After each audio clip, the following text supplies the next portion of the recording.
매주 월요일 반가운 손님 모시고 있죠. 한 주간의 글로벌 이슈와 함께 이번 주에 투자 전략을 제시해주는 분 모시고 있습니다. 박철성의 주간 증시 아시아경제TV 리서치센터 박철성 국장님과 함께 하고 있습니다. 국장님 안녕하세요. 네, 안녕하세요. 네, 이번 주는 민족의 대명절 설 연휴가 있습니다. 이번 주는 3일밖에 증시가 열리지 않는데요. 하지만 투자자분들 고향을 앞두고 마음은 편하지 않을 것 같은데요. 지금 불안한 시청자 여러분들께 오늘은 어떤 주제로 말씀해 주실 것인가요? 네, 그렇습니다. 일단 간밤에 눈도 내렸고 상당히 미끄럽기도 하고 추운데 더 춥죠. 자, 이 도널드 트럼프의 이기적인 독선, 미국의 재정정책이 지구촌 주식시장을 공포에 빠뜨렸습니다. 마치 적자에 허덕이는 국내 일부 상장사의 무작정 유상증자, 즉 돈 찍어내기를 방불케 한다는 지적입니다. 결국 국내 증시는 휘청거렸고 아시아 증시는 패닉 상태에 빠졌죠. 지금 미국 경제의 인플레이션 우려가 증시를 짓누르고 있습니다. 인플레 텐트럼. 이 인플레 텐트럼이란 말 그대로 채권 발작, 금리 급등을 뜻합니다. 금융시장에서는 지난 9년간 강세장이었던 뉴욕 증시가 약세장으로 전환될 수 있다는 비관론까지도 고개를 들고 있습니다. 글로벌 증시가 많이 하락을 했는데요. 2주간 우리 증시 현황 얼마나 하락을 했고 어떤 흐름을 보여줬는지 브리핑 부탁드리겠습니다. 네, 아주 상당히 심각한 지경이죠. 국내 증시도 무너졌습니다. 주범은 누굴까요? 바로 미국의 금리 인상이었죠. 여기에 알고리즘 매매가 가세했습니다. 지구촌 주식시장을 혹한으로 내몰았습니다. 코스피가 열흘 만에 200포인트 넘게 하락하는 등 널뛰기 장세를 연출했는데요. 지난 9일 코스피 지수는 43.85포인트 내렸습니다. 2363.77로 마감을 했습니다. 코스닥 지수도 2.24% 떨어졌고 결국 842.60을 찍었습니다. 코스닥 시장 역시 4% 하락한 나스닥의 영향을 받았는데요. 또 여기에 셀트리온의 이전 상장 등으로 투자 심리가 위축됐죠. 외국인은 코스닥에서 2,284억 원을 순매도하면서 시장을 주저앉혔습니다. 뉴욕 증시 급락 영향이 컸다고 할 수 있는데요. 현지 시각으로 8일 미국 다우존스 산업평균지수는 전날보다 4.15% 급락을 했고요. 인플레이션 경계감이 미국 장기 국채 금리를 높였습니다. 투자자들이 불안감을 떨치지 못하고 있는 상황입니다. 자, 그렇다면 설 연휴를 앞둔 이번 주의 국내 증시 흐름은 어떻게 전망을 하고 계십니까? 일단 현재의 시황에 대해서 전문가들조차도 엇갈린 투자를 내놓고 있습니다. 향후 대외 불확실성이 가중될 것이다, 이런 전망과 국내 증시 자체 문제가 아닌 만큼 반등이 가능하다는 의견이 엇갈리고 있는 건데요. 관망을 추천하는 의견은 대외 불확실성이 지속할 것으로 내다보고 있고요. 미국 연방공개시장위원회가 3월 금리 인상을 계획하고 있다는 점도 중장기적인 외국인 자금 유출을 우려케 하는 요인입니다. 한미 간 금리 차가 역전될 경우에 외국인들이 대거 미국 등 주요국으로 이동한다는 우려도 나오고 있습니다. 다만 코스피가 2,400선 이하까지 떨어진 것은 밸류에이션상 심각한 저평가 수준이다, 이런 분석도 있고요. 따라서 저점 매수 전략이 필요하다는 시각이 덧붙여지고 있습니다. 현지 시각으로 지난 5일 취임한 제롬 파월 미국 연방준비제도 의장은 임기 첫날부터 증시 폭락 사태를 맞았습니다. 매우 호된 시공식을 치렀는데요. 전 세계 주식시장을 패닉에 빠뜨린 미국 뉴욕 증시 급락은 플래시 크래시를 떠올리게 했습니다. 이 플래시 크래시는 갑작스런 붕괴란 의미인데요. 지난 2010년 5월 6일이었습니다. 다우지수가 거래 종료를 15분 남기고 순간적으로 998.5포인트가 폭락한 사건에 붙여진 이름입니다. 당시 한 투자은행 직원이 거래 단위로 밀리언의 M 대신에 빌리언의 B를 누르는 실수를 범했습니다. 컴퓨터상으로 주문할 때 실수로 입력된 오류, 즉 팻핑거였죠. 현지 시각으로 지난 5일 뉴욕 증시에서 700포인트 넘게 하락하던 다우지수가 1597포인트까지 정말 숨 쉴 틈도 없이 무서운 속도로 빠졌습니다. 마치 크래시 프레스 때처럼 말입니다.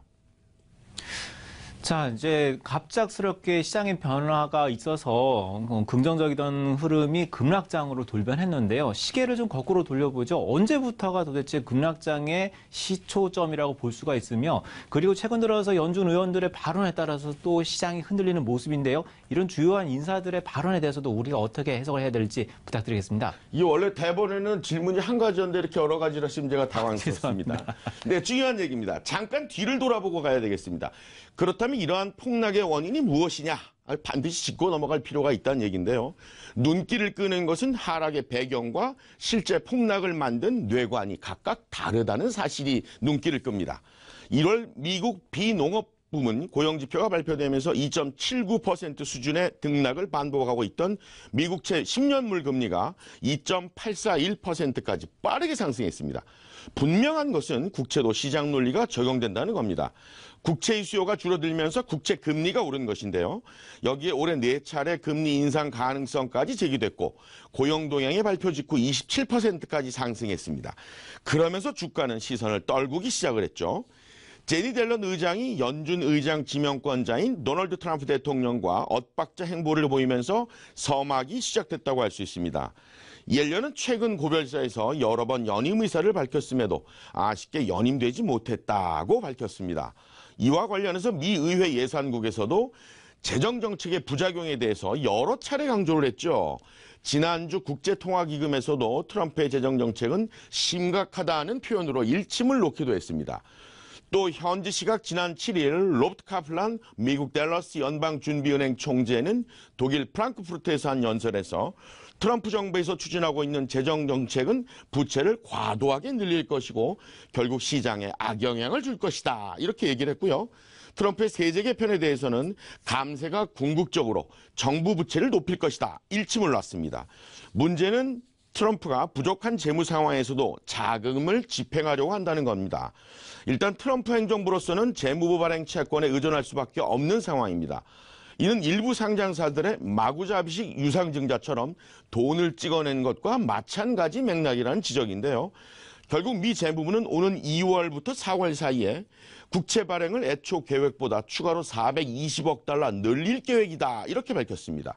이렇게 되면 재무부의 1사분기 순차입액은 무려 4,410억 달러에 육박합니다.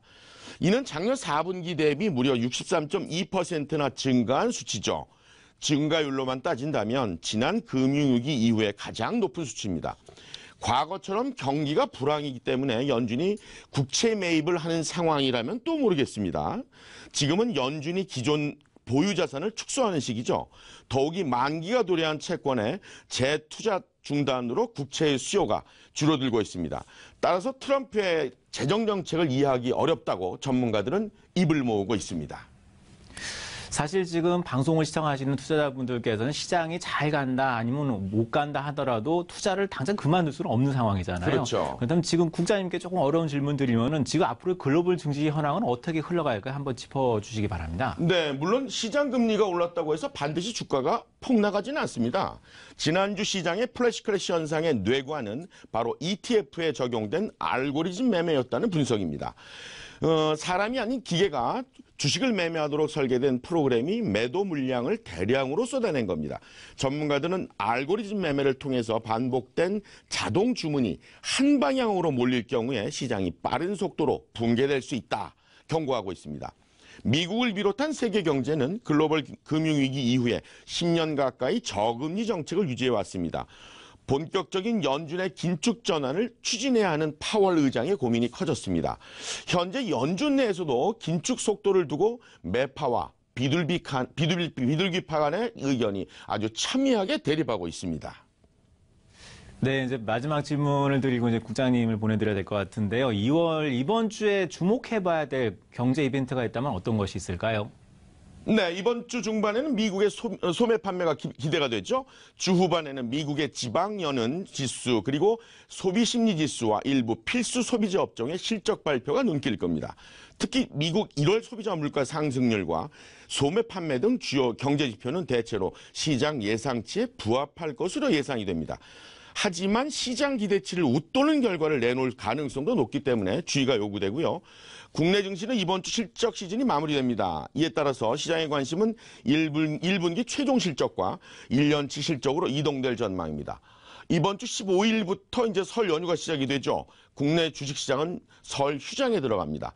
주식시장은 이번 설이 더욱 반갑기만 합니다. 시장은 금리 인상에 따른 충격의 완충작용을 해줄 것으로 기대하고 있습니다. 시청자 여러분, 무술년 한 해 큰 복 받으시고요. 반드시 성공 투자가 이루어지시기를 진심으로 기원합니다. 저는 여기서 물러갑니다.